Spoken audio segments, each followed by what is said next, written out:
In today's video, we're taking a look at the all-new iFlight CineWhoop. Now, this is called the Green Hornet. It is a 3-inch CineWhoop, and it's meant for cinematography and also beginners. So now let's go ahead and cover some of the specs before we jump into the other stuff. With the bottom plate here, what we're looking at is 2.225, so 2.2 millimeters thickness for the bottom plate, and it is a one piece. And as you can tell, we do have a lot of 3D printed parts, which will reduce the amount of damage it receives, not to a specific extent of crashes, but basically landing more likely. So we have 4 under the motors here for landing, and we also have 1 in the front and 1 in the back to kind of leave it levitated off the ground so you don't damage the carbon fiber or scratch it. Now, it is a 3-inch quadcopter, and for motors, we're rocking the 1408 motors, 3600 kV. For flight control, we're using the Hakcrc mini stack. As you can tell, you have these smaller holes right there. You'll be like, oh, if it's 16 by 16, but it actually doesn't. This is not 16 by 16 orientation. What these are for here is to allow you to either do a single stack of 20 by 20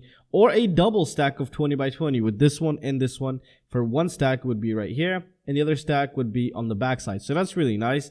Also, it can run 30 by 30. So we got the 20 by 20s all M2 size, so 2mm holes for every 20 by 2 flight controller. And for 30 by 30s, it's a 3mm hole, which is really great and pretty standard. But it is nice to see that. Now, the attention to detail is really great, because I got this, I was like, wait, how the hell are they running the motor wires? And they're actually inside these plastic tubes that look really clean, and it's like no wires exist. And actually, they're clear. I didn't even notice that before. They're actually clear tubes. That's crazy.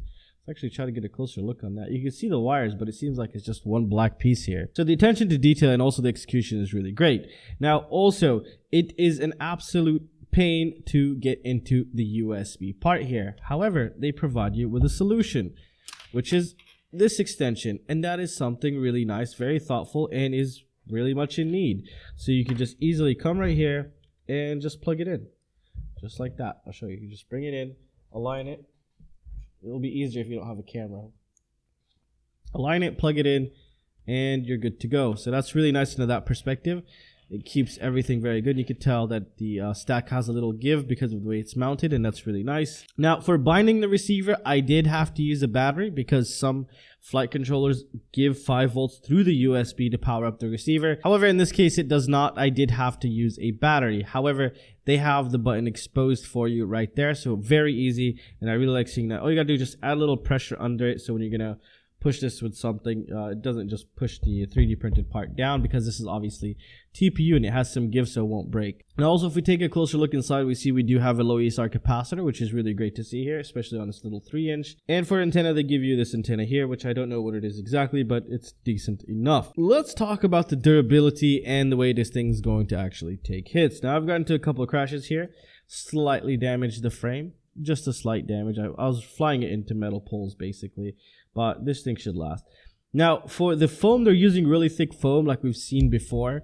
However, what they're doing here is they're lining the whole interior with, I don't know how the hell they got this to hold into place, but this is 3D printed plastic inside, and it's smoothed out. It seems like it has been sanded in some areas, or it's just probably dirt from my flight. I don't remember how it looked like. Another thing to take note of here is that these are not ducts, these are prop guards. This is meant for you to crash, fly around people, and kind of not injure anyone. As you can tell from these prop guards, none of the propellers portray out, which is really great, and it's at the most top edge. As you can tell, you got about 1 millimeter, around 1 millimeter of clearance from the top of the propeller to the edge of the prop guard here, the top of the prop guard. Now, what's really nice is you have plenty of space back here also. I was able to fit 1500, even 1800 milliamp batteries here and fly it. So with all that being said, how does this thing fly? Well, it is pretty powerful. It's not very acrobatic. So for example, let's compare it with the Holybro CineWhoop. This is much more durable, 100%, almost 100% times more durable in the way that this thing is actually executed, which is a good thing. Obviously, weight has increased also, so it's not as acrobatic as the Holybro, because that one was much, much lighter. This is meant to go slow and smooth through obstacles. It's supposed to be a trainer. You're not going to fight it to keep it in the air. That is something very important to take note of here. You're not fighting to keep it in the air. Around 30 to 40% throttle, you're up in the air. So on hard turns, you have to give a little bit more throttle because there's a lot of weight here and you have to balance all that out. So the overall PID tune from iFlight was really great. I didn't have any issues with it. It flew really smooth and I just enjoyed it. Now the flight time here was anywhere between 2 minutes and 40 seconds to 3 minutes and 20 seconds. More than that, you're really pushing your battery.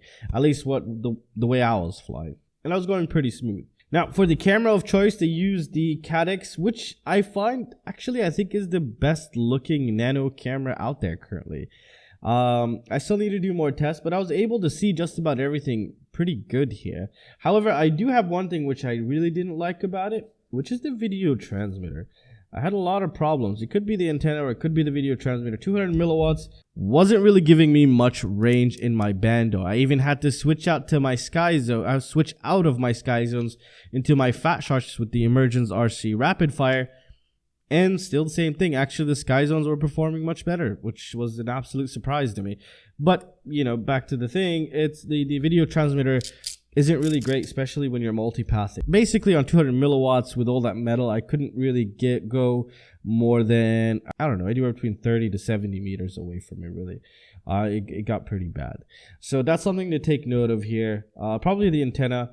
I think it has a lot to do with the antenna here, which I'll probably try to replace. I will have more videos on this upcoming soon. I'll take it out once the weather gets a little bit better because it was kind of windy that day, but I was still able to fly it pretty good. So, would I recommend this? Yes, I would definitely recommend this in terms of durability, flight performance. It's going to last more than others that I've tested so far, in my opinion, from the way that this thing has been built. As of right now, this is a really great ready-to-go solution. And guys, that's going to conclude it for this video. Now, for the overall weight, just if you didn't know, it's 278 grams with the 3D printed part and a battery strap. I had to cut the 3D printed part in order to fit a Hero 8 on there. And with the GoPro Hero 8, you're looking around 400 grams. This is without the battery. I've ran this on 1800 milliamp and also 1500 milliamp 4S's. Flew pretty good, didn't have any problems. Obviously, it's supposed to fly slow, not be maneuverable, and just to get through those gaps and be safe to fly. And I really did enjoy it, and it's pretty good. I mean, it's really nice. I'm not afraid to actually smack this into something. Obviously, we're going to see more wear and tear up on the top frame here. So if iFlight's watching this video, you should definitely put just at least some of these little rubber ones, kind of like here, just little protectors that'll just portray out in the front. That'd really protect top plate here because it is very thin, 2 millimeters. And I think this is the first thing you might see start to break on all of these because this is the current trend and this is how they're all being executed. So a nice 3D printed part right here. You could easily design one and you should be good to go. And well, that's it guys. Everything's linked down below. Please check those out. It was great support the channel. Come join my Patreon. We'll have a ton of giveaways. I will be giving away a CineWhoop this month on Patreon, and I do 10 plus giveaways, and also new Patrons get their own special giveaways. For example, if I got 2 this month, then it'll just be between 2 Patreons. So yeah, you have a higher probability of actually winning something, and it does support the channel, and you get access to my secret shop and also my open hardware schematics, such as my flight controller, so you could easily copy that, make your own flight controller, and start selling it. I don't have a problem. And I'll see you guys in the next one. Peace out, guys.